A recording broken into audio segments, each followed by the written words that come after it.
Good morning, everyone. This is our Read Aloud for Thursday. We are reading Native Americans of the Southeast. So grab a snack and find a cozy spot at home to listen to our Read Aloud. So as you listen to the Read Aloud today, please listen carefully to information about the tribes that lived in the southeastern part of North America. Today you will be hearing about farming techniques used by tribes in this area, types of structures in which people lived, unique traditions practiced by these people, and interesting games that they played. So be listening to those for those four things. Okay, let's get started. Long before the arrival of Europeans, the southeastern part of America was also populated by a large number of native tribes. Just as before, the journey for these people to this region of America had occurred over hundreds and hundreds of years. Extended family groups moved gradually from the northern regions to the southern. They were probably enticed by the warm sunshine that touched their skin, the fruits and berries they could gather, and the herds that they hunted. And so, settlement was a gradual process for a nomadic existence to a structured form of settlement based around small farming communities.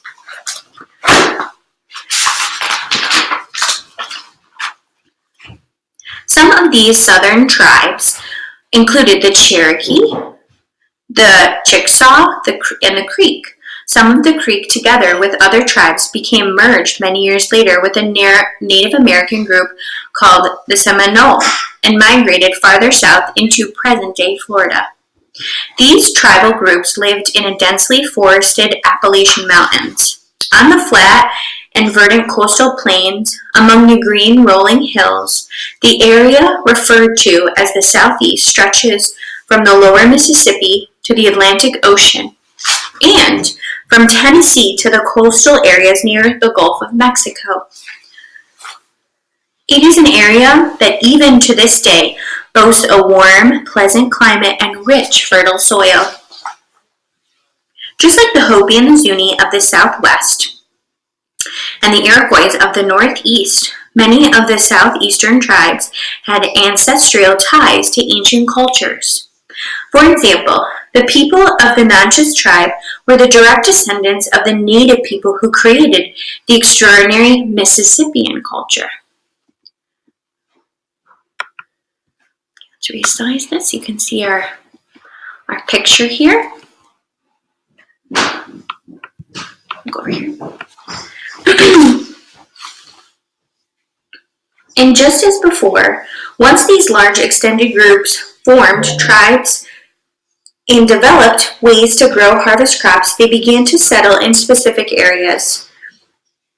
It is true to say that farming changed human history forever. Once people began to farm, they were compelled to stay close to the fields in which they grew their crops.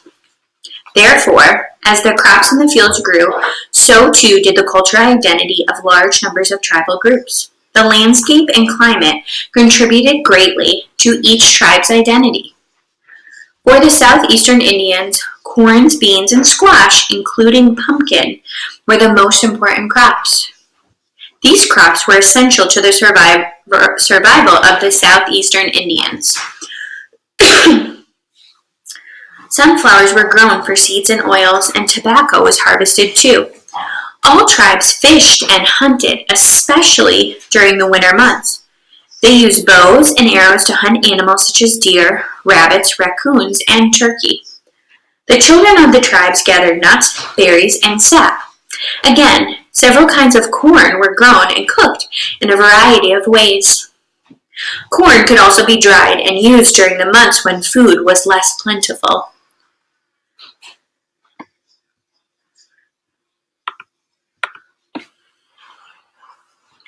When Europeans first came to North America, the Southeast was the most densely populated region. The southeastern Native American tribes benefited from rich soil, reliable rainfall, and warm sunshine. for most of the year, and so, unlike the colder regions of America, in the southeast it was possible to grow two main crops a year. When a more reliable food supply, the native population grew quite considerably. The first crops of the year were usually planted in late spring and harvested in the middle of summer. The second crop was planted midway through the summer. At the end of each growing season, many tribes burned off any unused parts of the plant. This process enriched the soil for the next crop.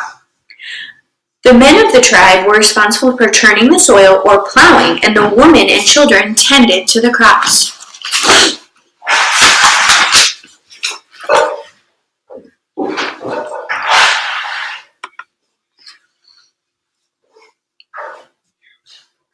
Even though the southeastern tribes farmed, it was still important for them to obtain food by hunting, fishing, and gathering. In the winter time, when frost or snow coated the landscape and nothing could grow in the sleeping earth, hunting parties would leave home and go in search of much-needed food.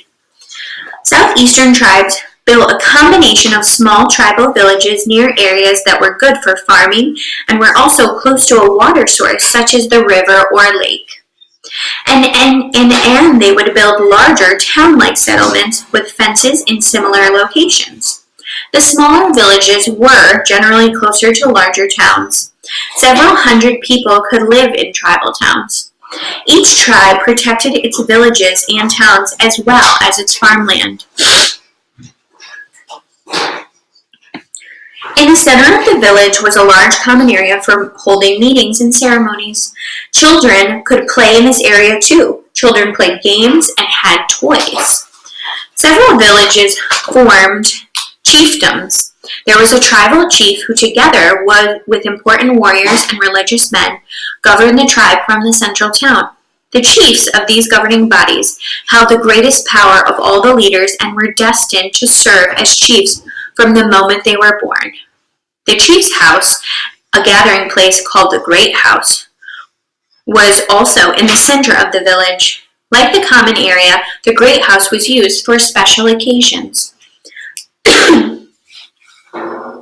As did all native people in North America, the southeastern tribes used natural resources to build their homes. In this case, they generally used wood, cane, mud, and straw to build family homes. The styles of houses did vary, but most southeastern native people built circular homes in the winter time. Winter homes had cone-shaped roofs through which smoke from an internal fire could escape. Summertime houses varied considerably. Some were round grass houses, whereas others had large thatched roofs supported by wood poles. Some summer houses had walls, others did not. Covering up this picture. Most southeastern tribes wore similar clothing. Deer skin was scraped and pounded until it became soft to the touch. It was sewn together to make dresses, skirts, leggings, robes, and shoes. One of the largest tribes in the Southwest was the Cherokee. They lived in Georgia, North and South Carolina, Virginia, Kentucky, and Tennessee. Like most tribes, they lived in villages on the edge of the river. Their villages were set up with careful planning, and their homes were cleverly constructed. Cherokee homes were built by weaving river cane, wood, and vines together to make a framework. The framework was then coated with mud-like plaster. The roof was then thatched or covered with bark. These homes were permanent homes and took quite some time to construct. The Cherokee were thought to be distant relatives of the Iroquois because of the similarities in language they spoke. They would later become part of the Seminole Nation. In Cherokee society, the men were in charge of hunting, going to war, and making tribal decisions that were political. Cherokee women were responsible for making decisions about the family, property, and farming.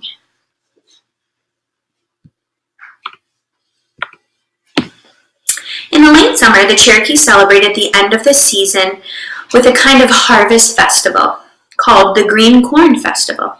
As well as feasting on corn, it was seen as a time to start fresh. New clothes were worn, grievances were settled, and people sang and danced. Like all Native peoples, the Cherokee believed in nature's spirits. They looked up at the night sky and believed there was a connection between the earth and the heavens. For them, the sun was the most important force of all, and they gave thanks to it and its life-giving energy.